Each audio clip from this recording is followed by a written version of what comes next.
ఇవాళ ఢిల్లీలో నీతి ఆయోగ్ 10వ గవర్నింగ్ కౌన్సిల్ సమావేశం జరగనుంది. ప్రధాని మోదీ అధ్యక్షతన ఈ భేటీ జరగనుంది. వికసిత్ రాజా వికసిత్ భారత్ థీమ్తో సమావేశం కొనసాగుతుంది. అన్ని రాష్ట్రాల సీఎంలు హాజరు కానున్నారు. లెఫ్టినెంట్ గవర్నర్లు, కేంద్ర మంత్రులు హాజరు కానున్నారు.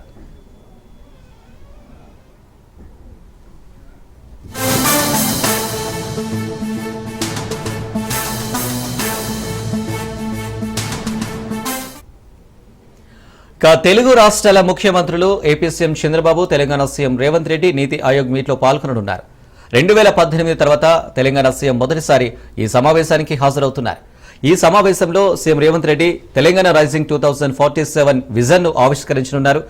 2047 నాటికి తెలంగాణను $1 ట్రిలియన్ ఆర్థిక వ్యవస్థగా మార్చే క్రమంలో రాష్ట్రం నిర్దేశించుకున్న లక్ష్యాలు, పాలసీలు, సుపరిపాలన విధానాలు, కేంద్రం నుంచి అవసరమైన సహాయ సహకారాలపై ప్రత్యేక నివేదిక సమర్పించనున్నారు.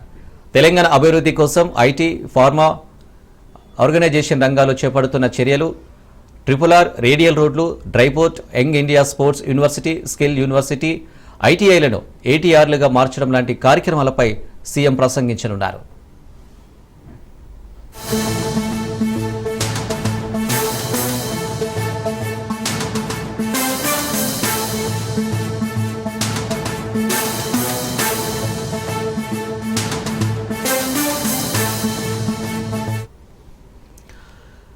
అటు ఆంధ్రప్రదేశ్ విధానపరమైన రోడ్ మ్యాప్ను ఏపీ సీఎం చంద్రబాబు సమర్పించనున్నారు. పోలవరం సహా పలు కీలక అంశాలను నీతి ఆయోగ్ సమావేశంలో నివేదించనున్నారని తెలుస్తుంది.